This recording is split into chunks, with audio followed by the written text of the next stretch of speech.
Sesaat lagi Anda akan menyaksikan wawancara khusus Karni Ilyas bersama Bahlil Lahadalia dipersembahkan oleh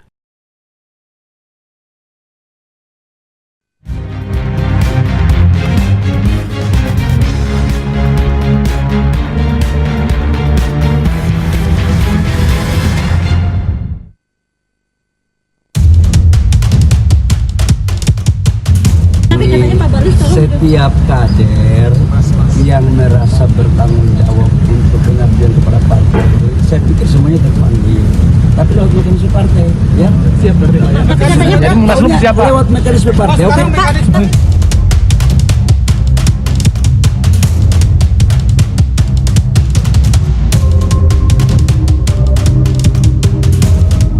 Kalau kita mengecek di dunia usaha, rata-rata mereka memang berpikir adalah bagaimana proses demokrasi ini dalam konteks peralihan kepemimpinan, kalau memang ada ruang untuk dipertimbangkan, dilakukan proses untuk dimundurkan, itu jauh lebih baik.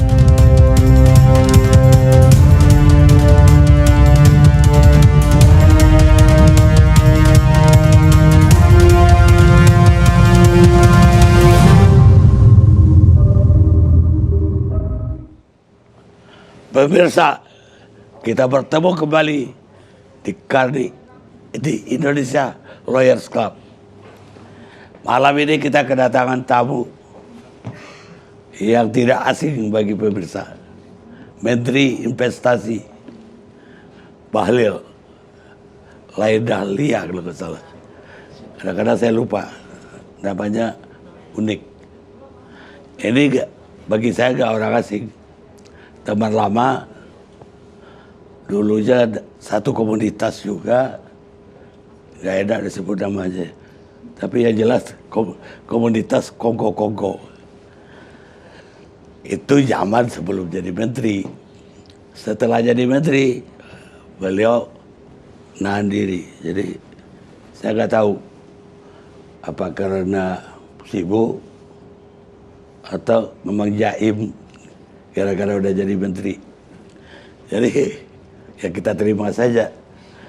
Teman kita kalau naik pangkat itu udah pasti jarang gitu kita. Itu udah hukum alam. Atau tambah kaya juga. Itu akan bikin susah ketemu sama teman yang sama-sama melarat. Lah malam ini dia hadir di sini. Kenapa? Karena tiba-tiba yang saya sebut meteor dari Papua. Gimana agak meteor?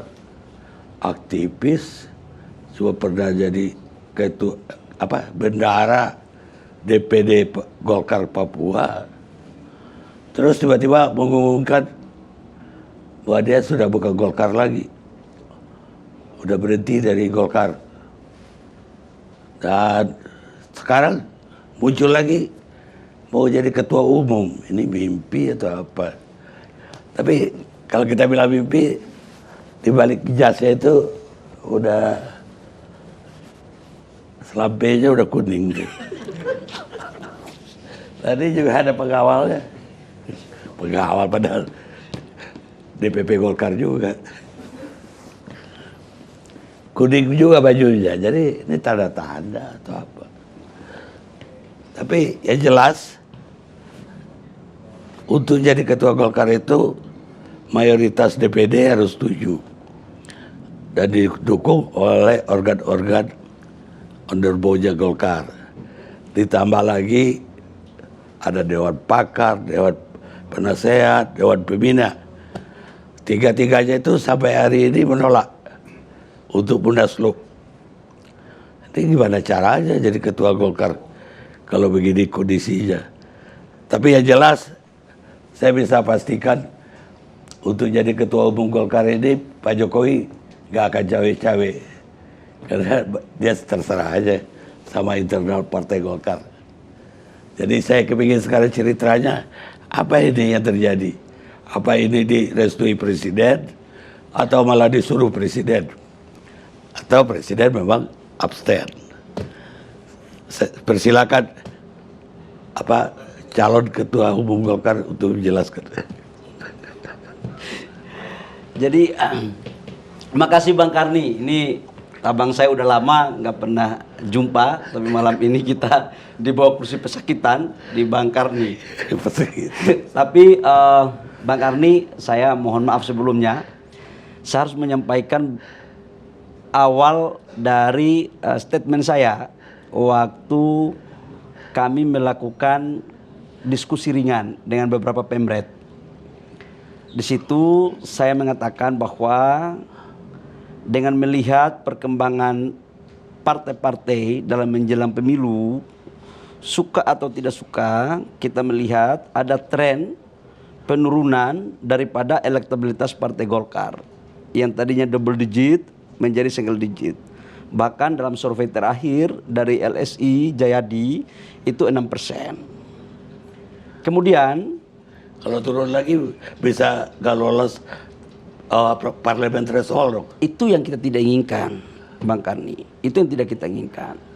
Kemudian dalam diskusi tersebut saya juga menyampaikan, sebagai kader yang pernah merasakan berproses, ditempa, didoktrin berpikirnya tentang karya kekaryaan, pasti merasa terpanggil, baik diminta maupun tidak diminta, dalam konteks pengabdian kepada negara lewat instrumen partai.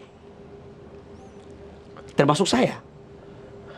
Namun harus juga kita mengerti betul bahwa Partai Golkar ini bukan partai yang baru. Dia mempunyai kaidah, norma, standar, aturan yang disebut dengan mekanisme. Kita tidak bisa berpikir tiba saat tiba akal. Karena itu saya mengatakan bahwa biarkanlah itu berproses secara mekanisme organisasi partai. Di mana mekanisme partai itu ada anggaran dasar, ada anggaran rumah tangga, ada PO, ada institusi-institusi pengambilan keputusan. Norma itulah yang harus menjadi rujukan dalam proses, baik dalam konteks transisi kepemimpinan internal partai maupun dalam konteks untuk bagaimana merumuskan arah kebijakan partai. Tujuannya hanya satu. Partai Golkar ini, Bung Karni, mohon maaf saya harus mengatakan bahwa ini salah satu partai yang terbesar dan mempunyai pengalaman dalam proses sejarah bangsa. Tertua malah. Tertua malah. Golkar dicanangkan waktu itu sejak zaman Orde Lama, Bung Karno. Lewat kino-kino itu. Kemudian Pak Harto mengeksekusi dan dia berkuasa selama 32 tahun. Setelah itu pasca reformasi, Golkar pun masuk survive, bahkan pernah menjadi partai pemenang pemilu. Dalam benak saya sebagai mantan aktivis, bahwa dalam dinamika perkembangan itu saya melihat Golkar sebagai salah satu partai rumah besar bagi seluruh komponen bangsa yang dari latar belakang agama, suku. Dan dalam sejarahnya, Golkar telah mampu memperlihatkan karyanya sebagai doktrin daripada karya kekaryaan untuk menjaga keutuhan bangsa dan memberikan kontribusi terbaiknya dalam pembangunan bangsa.